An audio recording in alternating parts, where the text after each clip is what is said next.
Ken Goetz, our VP of Customer Success, who is going to take it away, introduce our panel, and we'll go from there. Thanks, Ken.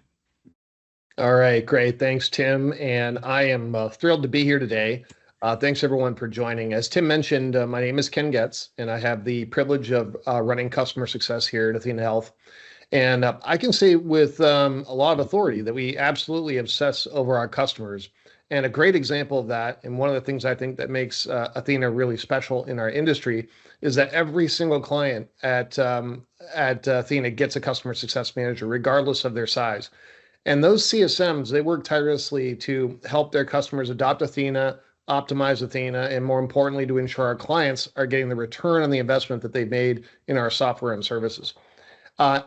We have some fantastic guests joining us today for our customer panel. As Tim mentioned, Megan Kerrick, Director of Administrative Operations at Virginia Urology, and Kaley Meadows, Practice Administrator from Anderson Hills Pediatrics. Thank you, Megan and Kaley, for joining us today. Before we begin with all of the questions, we would like to just take a moment to learn more about you and your practice. So maybe we can start with you, Kaley. Could you please tell us about your role, your background, your practice, and how long have you been on athenaOne? Sure. Hi, my name is Kaley Meadows. I'm the practice administrator for Anderson Hills Pediatrics. We are a 2-location pediatric group in the Cincinnati area. We have pediatricians, a dietitian, behavioral health therapists, and also lactation services as well. We transitioned over to Athena in 2021, so we were a little bit crazy and kind of took on this project right as COVID was in its height and coming down just a little bit. But my history before joining this practice had been mostly working with large health systems. And in my tenure, I think this was the 3rd practice that I transitioned EMRs with. And I think you'll hear it throughout today, but certainly one of the easiest ones to make. Yeah, that's great to hear. Before we move on to Megan and Kaley, can you just maybe share with us something about your practice that makes it unique? Sure. So I would say about 80% of our team is cross-trained into at least one other role. And most of our team rotates between both of our locations, and we do that to meet the needs of our patients and have a little bit more flexibility being a smaller group, but also because we wanted to keep our culture consistent so that our patients always have the same look and feel regardless of where they go. Where that presents some unique challenges where athenaOne's concerned is that our team members have to know multiple roles and have access to multiple locations. And so definitely something that we had to consider as we went through the build process and even as we make changes today. Yeah, great. Thanks, Kaley. And Megan, welcome. Please share a little bit about yourself, your background, and your practice, and how long have you been on athenaOne? Well, my name is Megan Kerrick. I'm the Director of Administrative Operations at Virginia Urology. I've been in healthcare for about 20 years. I've been with Virginia Urology for about 10 years in all different aspects of operations. We are a large group with 40 urologists, and then we have subspecialties as well. We have urogynecology, radiology, radiation oncology, and medical oncology, and physical therapy. We've been on athenaOne a little over a year, so it's fresh in my mind, the transition process, and you know what we went through to get to this point, and you know the accomplishments that we feel like we've made with moving over. That's great. I'm sure we'll tap into those fresh memories that you have over the course of this Q&A. What would you say makes your practice unique?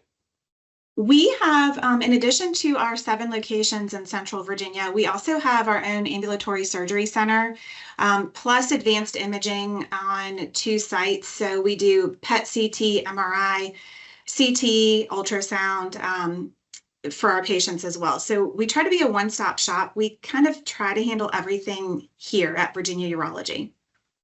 That's great. Yeah, I would be remiss if I didn't mention that we have a launch of ASC planned within athenaOne later this year. We do support it now, but we have sort of an official marketing launch later this year, which we're looking forward to.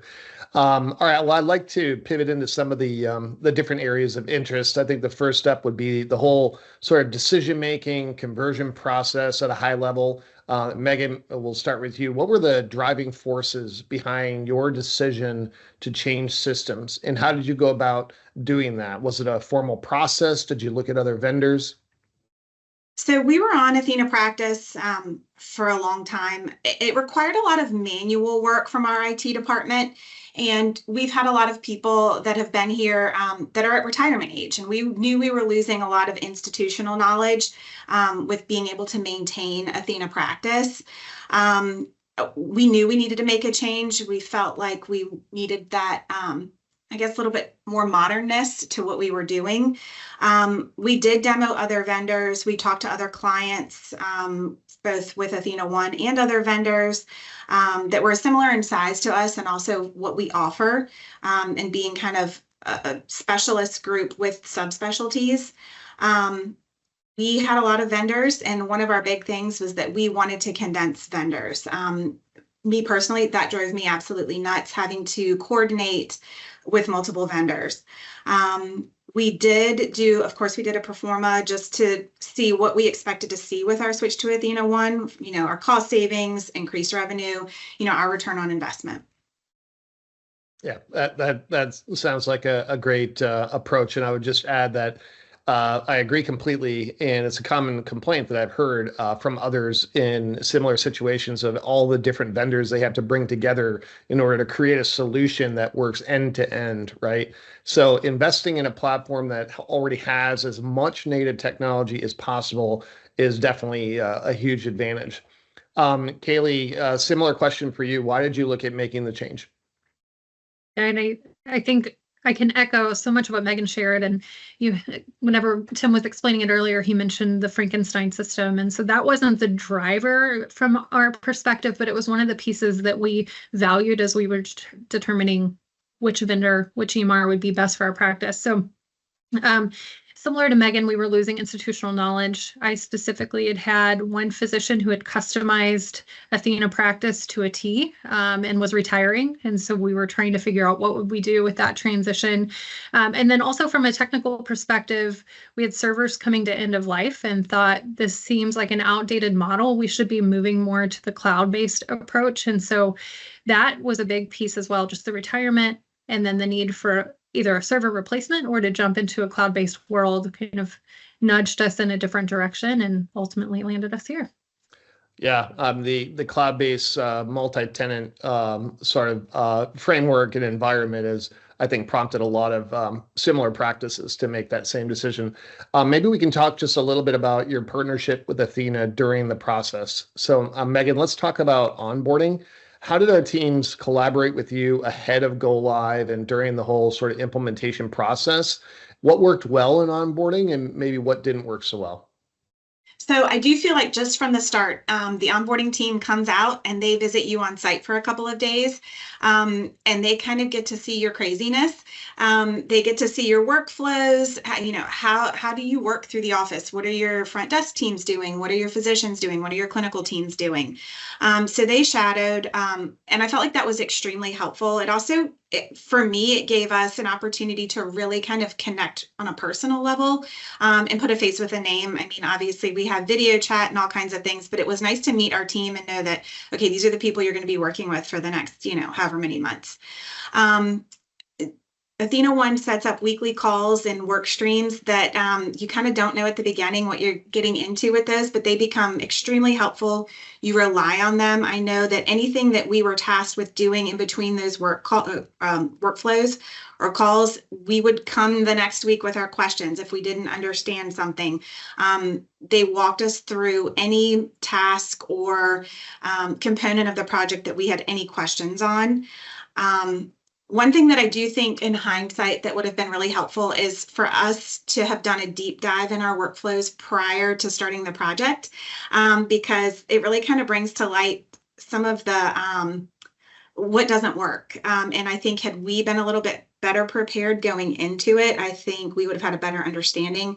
So I think having those checklists of important workflows to your practice is helpful. Yeah, I completely agree. A successful go live is going to require marrying up the people, the process, and the technology together, right? So that's actually a fabulous recommendation. Megan, there's always going to be some sort of functionality that doesn't exist in whatever new system you're moving to. So how did you manage through that with your staff and providers? We were very transparent. Providers in our group are very vocal. So we just acknowledged that, yes, there is going to be a change. It's not going to look the same. And, there are going to be changes in workflows. But, we're here to make that happen. We did ask providers to give us like their big ticket things that they were worried about so that we knew where we really needed to focus on, make sure we had, excellent communication to them about changes and things that were going to change in their daily workflow. And also then just focusing on the things that we were going to gain with the new system speed, faster documentation, just streamlined workflows, all of the things that, make a little bit of change, that's painful, a lot more manageable. Yeah, there's definitely some trade-offs, and there's a tendency to focus on maybe some of the gaps and not all the opportunities that come with it. Kaley, similar sort of question. No one likes change, right? How did you get the staff behind the project, and what kind of a difference did that make? Are there any specific lessons that you learned, or what would you do differently that our audience should keep in mind? I think we tried to celebrate this from the very beginning. We made a big deal about making one big change. We leaned into the word one a lot, and I love puns, if you ask my team. So we did a lot of punny events, and so we threw parties.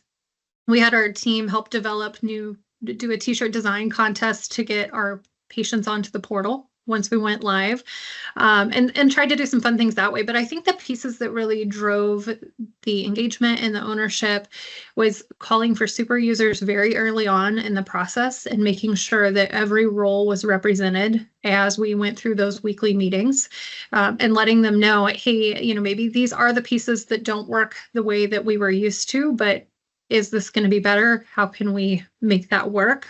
Or what adjustments do we need to make? And so I think that not only helped them get more comfortable with the changes that were coming along ahead of time, but also to convince the team that they worked with as well that this isn't quite as scary.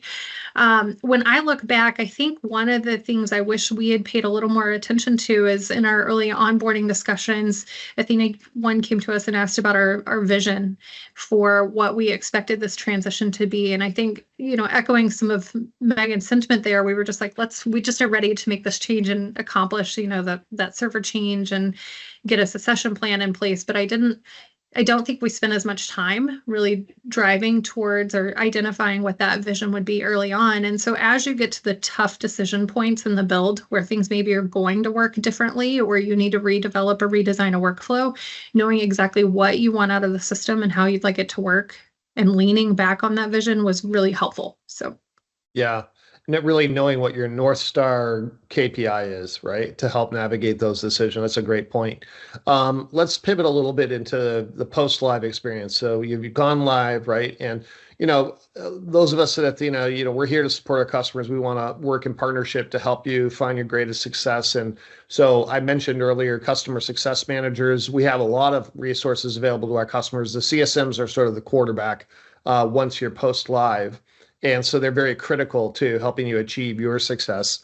Kaley, how has your CSM contributed to your practice's success since transitioning to athenaOne? And maybe you can talk about your cadence for calls and in what ways your CSM is proactive, and what does that mean for you? Sure. When I think about Athena as a whole, especially in my position, the level of support we have is, a huge satisfier for us. There are multiple people within our organization, physicians, leadership, who know our CSM's name just because of the relationship that we've built over time. So when we first went live, there was a cadence that was way more frequent, started with daily, moving to weekly, and then eventually shifted to monthly so that we could work out some of those bugs that were happening in the very, very beginning until we could kind of get stabilized. And so I feel like our initial relationship was just damage control, right? What were the things that you didn't foresee before the transition happened, and how do we get past that and develop or design what we need to make things work? And then things transitioned for us into what I felt like was really fun, or we were able to leverage what athenaOne really was for our practice. And so we'd say, hey, here's this feature, reach out to our CSM and say, can you help me brainstorm on how we could implement this? This is what we're looking to accomplish. And our CSM has been fantastic about having those brainstorming sessions with us or connecting us with other practices that might be able to help or other resources within Athena. And then the other part that I think is really great when I think back of our relationship is there was a point in time where our AR started to get astronomically high, which is not common for our practice. And so our CSM brought that to our attention and didn't just say, hey, you have a problem, but actually sat down with us and our billing team and worked through what we needed to do from a workflow perspective to figure out why these issues were occurring and how could we resolve them so that we were in a good place again. So they're not just there when we need the support, but they're also bringing issues or items to our attention whenever we need to address them as well. And your CSM may not have mentioned this, but all of our CSMs have dashboards that show the customers that are in their care. And we call it a proactive portfolio view. So they can actually go in and monitor all the different metrics and KPIs relative to your practice's performance and do that in a proactive way. So the idea is to be able to raise things like that in the example you gave, Kaley, rather than wait and for the phone to ring, and say, hey, what's going on? My days in AR are way too high, right? So it's all about proactively attempting to get ahead of problems before you may even notice them in the course of all your vast responsibilities. So Megan, similarly, I'm hoping you can share some specific examples or instances where your CSM has provided support or resources that significantly impacted your operations. And can you tell us also about your overall experience with support, the CSC, the success community?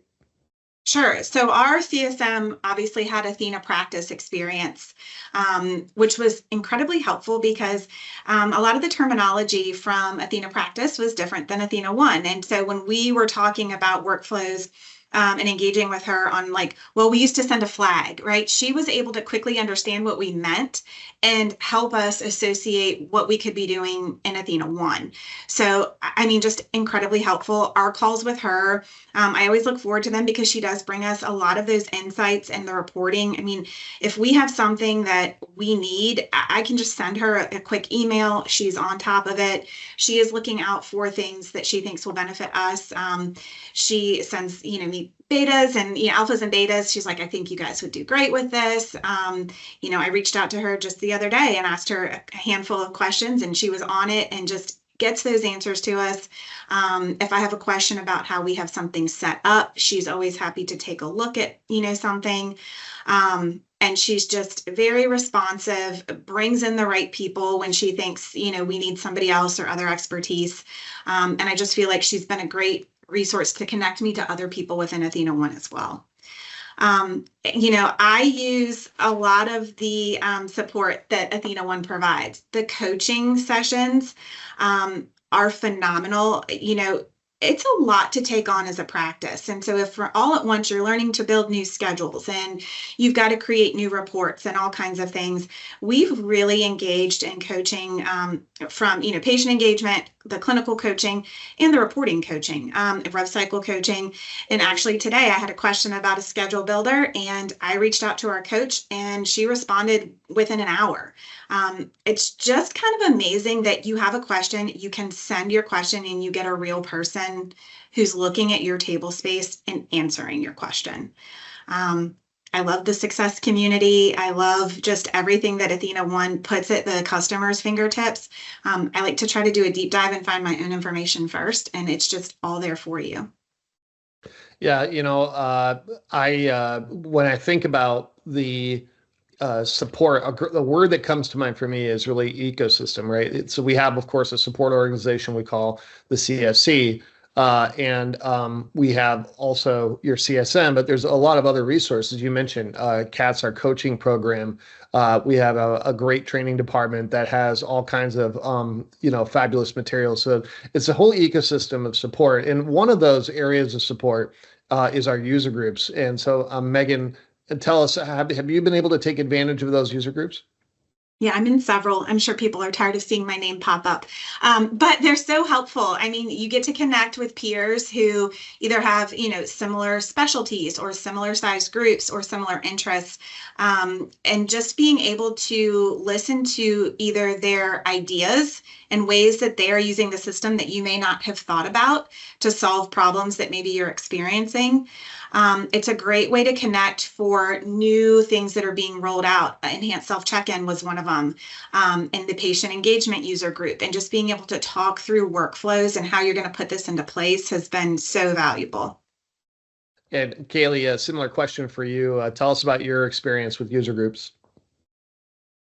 I echo a lot of what Megan shared here as well. I think they're fantastic. And it's, I think there's a cadence of calls that you learn presentations of things that are up and coming or hot topics that maybe that user group could learn from, or there's even just the, hey, let me reach out to any practice within this group and help me figure out how to fix or solve this problem.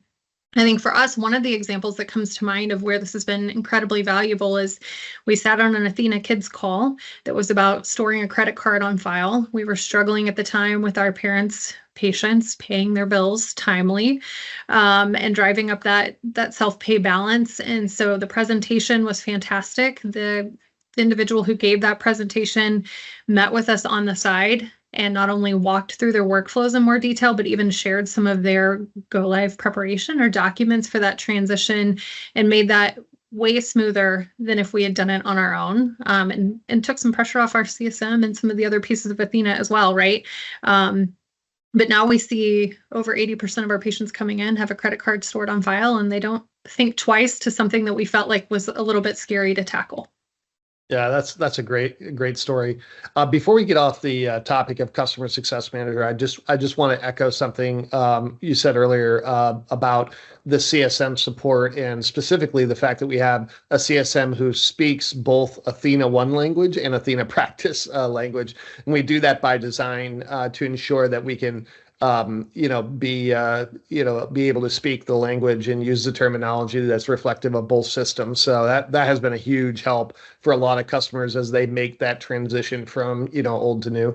Let me switch gears again and just, I'd like to drill a little bit into your experience on athenaOne. Kaley, can you share some specific examples of how patient-facing features in athenaOne, like the mobile app or self-scheduling, self-check-in, payments, have improved the patient experience or made things easier for your front office compared to what you had with athenaPractice? Sure. I think it accomplished both, right? So again, we moved away from the Frankenstein model. All right, our goal was to consolidate down just into athenaOne. And so when I think about my team's perspective, they're no longer toggling in multiple different systems to try to identify and figure out what they need to for our patients, right? Most of what they're doing is in a one-stop shop.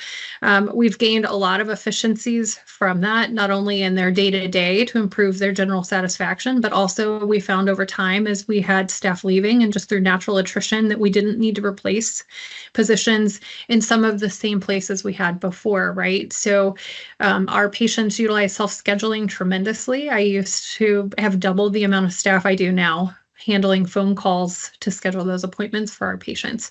On the flip side, our patient population being in the world of pediatrics, our families love to not have to pick up a phone and to do more on their phones themselves, like on an app or texting or something like that. And so having an app that allows them to pull vaccine records so they can print those before the first day of school, or hop on and schedule an appointment with us overnight because their kid isn't feeling well and they don't have to take a break in their busy work day to try to find some time to call, has been really helpful. And the other piece, so self-check-in is one that we more recently transitioned away from another vendor and moved directly to athenaOne for. And there's a lot of specific customization we can do that fit the needs for our patient population. So I often have the frequent flyers that are coming in often, and I don't have to ask the same questions to them every single time.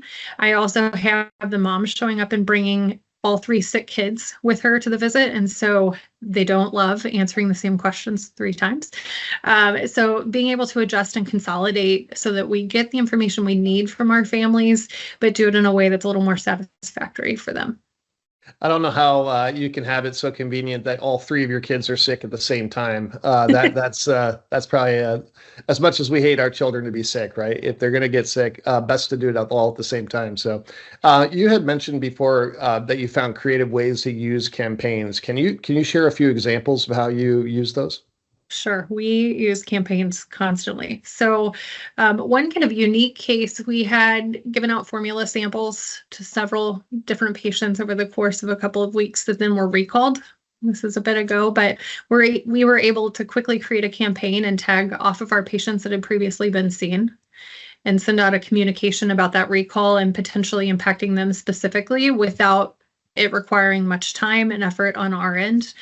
One of our pieces as we transition to athenaOne, we have what we call care managers for continuity patients. And so those patients would be, patients with ADHD, anxiety, asthma, depression that need to be seen more frequently or have medications that need to be tracked. And so in Athena, we've created custom fields to identify what those patients are. And we can use that information to generate reports that then trigger campaigns to those patients to let them know if they're due for a medication follow-up, if their physician just wants to touch base on certain questions with them. And that used to be a physical phone call and then letter or email or portal message to our patients, and now by certain individuals, and now that's all automated within Athena, and we can see directly in the record when we've had those communications with them. I mentioned our AR got out of control there for a bit, and those patient self-balances were a little high. Another place that we've used it a little more recently is communicating when a family is about to go to collections and letting them know what the implications of that are, and trying to do that one last chance of collecting a payment for them. And it has been phenomenal, the amount of times they pick up the phone within the first hour of that communication being sent, or immediately reach out or make a payment on the portal so that they're back in good standing with the practice. And then, of course, we use it in the common, it's time for your checkup, you're due for your flu vaccine, and things like that. Yeah. That's a great example. And you were kind of touching on this, but I would just love to know a little bit more about using AI and if there are any AI tools in athenaOne that have specifically improved the patient or the provider experience and or changed how your staff works day to day. Sure. I think we probably have some exploring to do on this a little bit further. I know there's some pieces where, Athena's routing fax results in and attaching those to patients' charts and labeling the documents for us. And that's certainly saved our medical records team a lot of time and just manual work that's not a value add for them. More recently, we have started trialing ambient note. I believe you guys are going to go through that during the demo, but utilizing AI essentially as a scribe for the visits. And our physicians that are trialing it have found it's really helpful in the sick visits. For the checkups, it's maybe not working the way that they had hoped or intended. And I think that's in part going back to the go live mentality of what did we create initially in our templates? And is that the right fit still as we adopt and change and evolve with the new technology of Athena? And so the blessing to that now as we're trialing it out is knowing internally how to make those adjustments if we want to change what our templates look like to fit using AI and ambient note. Whereas if I was using athenaPractice, I would probably be panicking a little bit at who was going to help me with this piece. Megan, I'd love to hear your perspective as well on this. What features within athenaOne have changed the way your staff manage their daily tasks? I'll echo Kaley. We have been able to, I say it in the nicest way possible, get rid of vendors. And so staff only having to be in one system, not toggle back and forth between multiple products, make notes in multiple places. It's just kind of a one-stop shop. So that's been hugely impactful for staff. It saves a lot of time. We're a very busy practice, and so every second helps and counts. I think how athenaOne helps to organize your work as well, buckets. Right. So sometimes I think with athenaPractice, you didn't really know what somebody was working on, or where they might have had a folder filled with papers. And now everything is in a bucket and it has a document associated with it. Athena helps you organize documents. It organizes the faxes coming in. And it just, I think, keeps everything really clean. I think during implementation, one of the really important things for us to think about was our TAOs, which I think is another thing that, once you decide to come into the athenaOne world, you just know what that means. But those are the rules that you set up for documents to route and where they go. And by us being able to do that, it has taken so much guesswork and manual work off of the staff. When they create something or have a document, we just automatically assign it to go where it's supposed to go, which I think helps with, staff turnover or training new people. the system just kind of does what we've programmed it to do, kind of running in the background. So while I think it's more work up front, it pays off on the back end, and really helps be able to your staff to be able to manage their daily tasks better. And how about reporting? So I am not an expert in reporting. However, athenaOne has a lot of canned reports that I think are really helpful. And I think the report builder functionality is super helpful, and it's so robust. I think it's important to have somebody in your practice that focuses on data and analytics, because I think once you go down the rabbit hole of the reporting, I could spend a whole day building a report out, and then, that's not what I can spend my whole day on. So I think it is important to have somebody on your team that knows that world. Your CSM can also help build reports for you and provide reports on a monthly basis. I rely heavily on those. I'm not going to reinvent the wheel. If she has what I need and she can get it to me quickly, that's been super helpful too. But I do think I was blown away the first time I looked into the report builder. I was a little overwhelmed because there's so much data, and you can really get anything you need or want. And sometimes, you don't get the data that you were looking for, and you have to pivot and make a change. So it's helpful in that aspect too. All right, great. I'd love to next talk a little bit about results on athenaOne, something very, I think, core to my world, which is, what sort of value are you getting out of the system, and what does that look like? And so, Megan, can you share some examples of how athenaOne has led to some improvements in patient care, provider satisfaction, or organizational efficiency? athenaOne makes everything visible, which can be a double-edged sword. For us, very quickly, our inefficiencies were pointed out. Where we needed to make improvements, how could we utilize the system to make those improvements? Using the tools that they have set up to route documents to make sure that we have alarms set for patient follow-up on labs and results and things of that nature. And we pivoted quickly once we realized, okay, well, we need to be better at this. For provider satisfaction, anything that makes everything faster with fewer clicks is a win for them. We really leaned in heavily to text macros, creating our own order sets that a physician could pick, and it populates everything that they're supposed to order. They're not choosing it. It's already there for them. They click the button and they sign it, and it's there. So we have probably hundreds of order sets for all of the procedures that we perform. Encounter plans have been incredibly helpful. That's helped us create pathways for APPs. And I think that leads to greater provider satisfaction, because they know that patients are getting that continuity of care and getting that pathway care for every single patient, no matter who they're seeing. And Megan, are there any data points or metrics that illustrate some of these positive changes that you've experienced since adopting athenaOne? So I am very focused on the operation side of things. I look at the patient digital engagement index quite often. That's been amazing in showing how we've increased our patient digital engagement with enhanced self-check-in, with portal adoption. Our portal usage has gone through the roof. Patients love the portal, the staff loves the portal, and the physicians love the portal. So we have something that all three love, which is kind of amazing. It never happens. And then, we've seen change in just monitoring productivity across the board.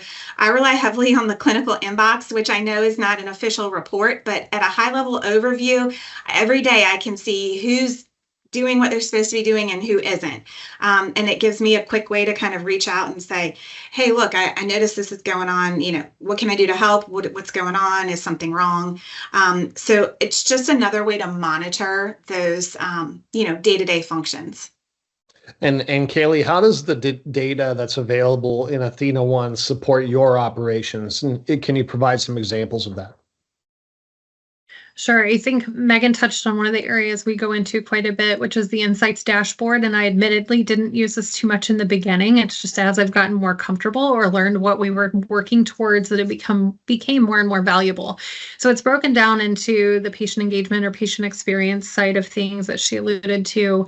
You have the clinical experience, so looking more about your provider time and what they're spending and how much time they're spending where. And then you've got the financial side of things, so how we are doing on on the items such as AR or collections or work RVUs. And so those have been really helpful for us to track and monitor how we're doing in different initiatives that we've rolled out over the last 4 years that we've been live on athenaOne. I love the ability to create my own reports. I am a little bit of a data nerd that way. And once you kind of get the groove to it, I can set some to run to my inbox and be there every single day, every week, or once a month. So pieces that we've been really tracking and watching progress on are our patients up to date with their checkups. And I can look at that by provider and by age grouping. We are looking at that time of service collections or card on file agreement, if those have been done and accomplished at the front desk, so we can track towards our goals and celebrate with our teams if and when we're meeting those, which we have been. And then we look really closely at utilization as well. Do we need to make adjustments to our templates? Do we need to adjust our staffing? And so we'll look a week in the rear, a week ahead at our weekly leadership meetings, just to see if there are any changes we need to make to prepare for what's happening with our patient population. Is illness hitting more quickly? Are we having a late catch of a bunch of checkups, right before the school season starts, or anything like that? So.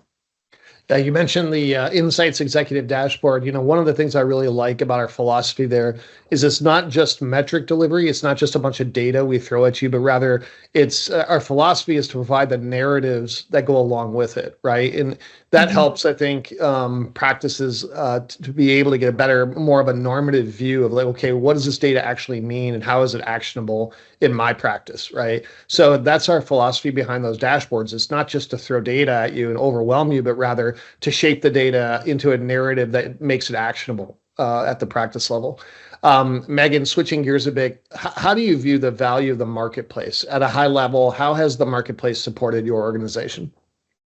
I think we don't have many vendors at all. The very few that we do, we've vetted through the marketplace, right? If they're an accelerated partner with athenaOne, I want to know that if we have to engage with somebody, it can be done quickly and they already know athenaOne and have some expertise there. I also look at all of the reviews from existing clients if they're currently using somebody on the marketplace, because people don't hold back. And so I think you get a kind of a true, gauge on satisfaction with those vendors. And, it's also a nice place just to kind of pop in and say, what's out there? What ideas are people coming up with?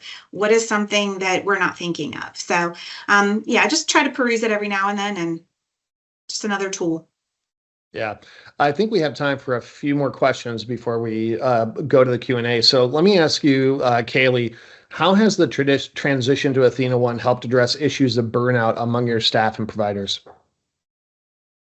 It's a great question. It's always a hot topic, right? I would be lying if I told you we weren't still burned out in some capacity, or some more than others, right? I think that's the nature of the healthcare beast, especially at this moment in time. But I will say the change has been the drivers of burnout are not because of documentation specifically, or at least not widely or across the board for everyone.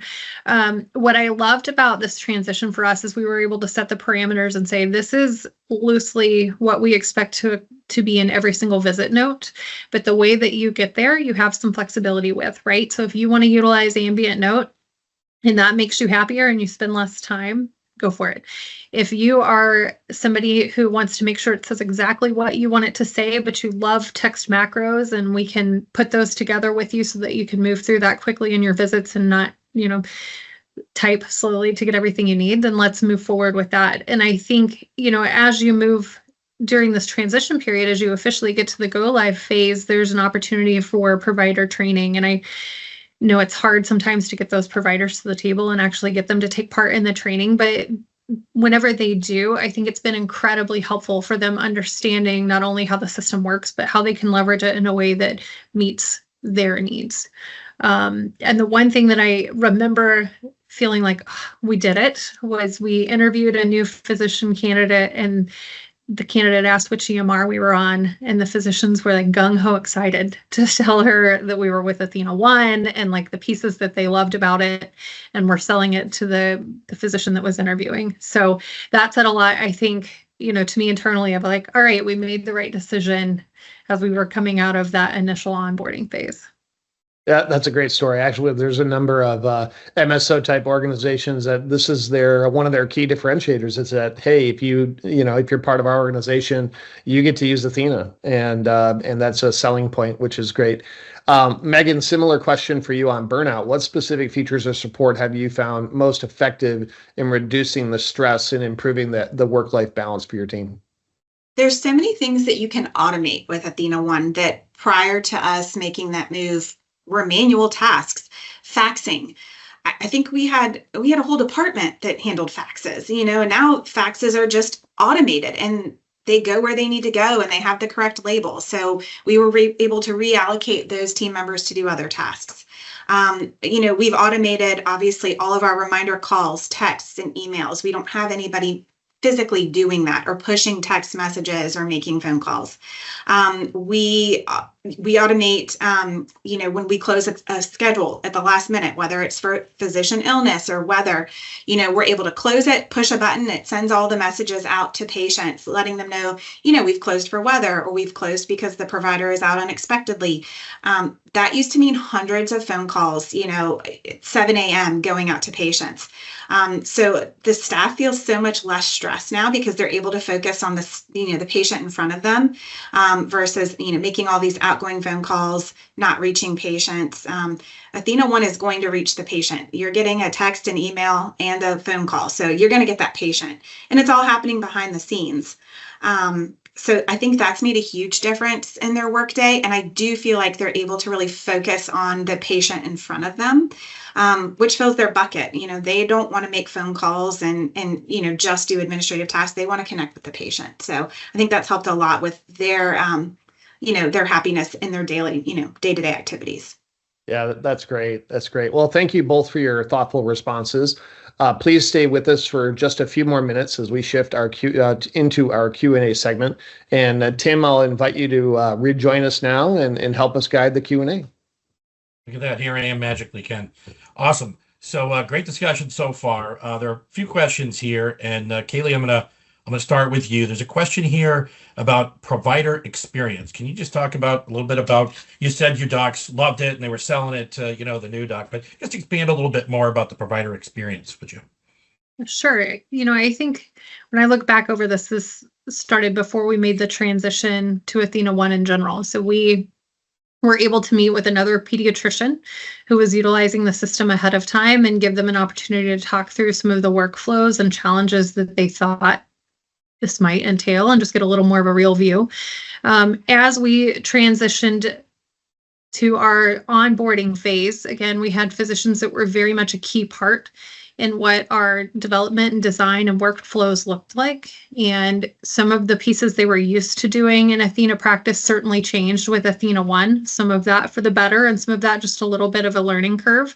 But I had a couple of key stakeholders that were really involved in not only the decisions, but helping with the creation of the templates and how the system worked. And so as we went live, again, those training sessions and spending time one-on-one with the Athena team helped a lot to get some of the physicians over that initial curve of challenge. And then also having a couple of physicians that they trusted internally that they could communicate with helped. I will say most of my physicians will not, or providers don't go reach out to our CSM directly. They're not putting in support tickets. They're, appropriately moving those back to our IT team or bringing the challenges back to leadership. But I do think they very much know that we have support from the CSM, CSC perspective, and they've seen over the last several years requests and changes that they needed to see happen actually come to fruition. So I think all in all, of course, there's some pieces they might like to tweak and change or leverage a little bit differently, but their overall experience, I think, has been really positive. So it makes a big difference, like you said, when there's things they want to see and they can communicate that to us. And, the high majority of the improvements we make to the product each release are generated from customer request, which is great. So Megan, question for you. The word provider gets thrown around. The word partner gets thrown around a lot, right? And how do you view, now a year plus into this, your relationship with Athena for athenaOne as a partner and a collaborator? It's definitely collaborative. athenaOne loves feedback. I was skeptical when we were onboarding and I kept hearing they love feedback. I'm like, okay, nobody really loves feedback. They do. So, they want to work closely with their practices on ideas and workflows and how does this apply in a real life setting in a practice. And I think the more willing you're able to give that feedback and engage with them, ideas are put into play all the time. We've had several things that were big on our radar, and all of a sudden you'll get, invitation to a beta saying, hey, look, try this out for us. And I'm like, oh my gosh, we're just talking about this with them. And so I think they truly do listen, where you all listen and really try to have that partnership where, you want to make it, worthwhile for us to participate and bring ideas to the table and, make our lives easier. And it's just amazing. I do feel more like a partner. And I feel like I do have a voice when I bring things to the table. That's great to hear. Thank you, Megan. Ken, I got one more question here, and I think this is a good one for you. This question is asking about how does Athena communicate when new features and functionality are available? How do we make sure that the staff of our customers are well trained? I love that I get an opportunity to answer a question myself. That's fantastic. Thank you. It's a great question. We release major updates 3 times a year on a very, very predictable triannual schedule. So spring, summer, fall, March, July, and November, respectively, is our rollout sort of cadence.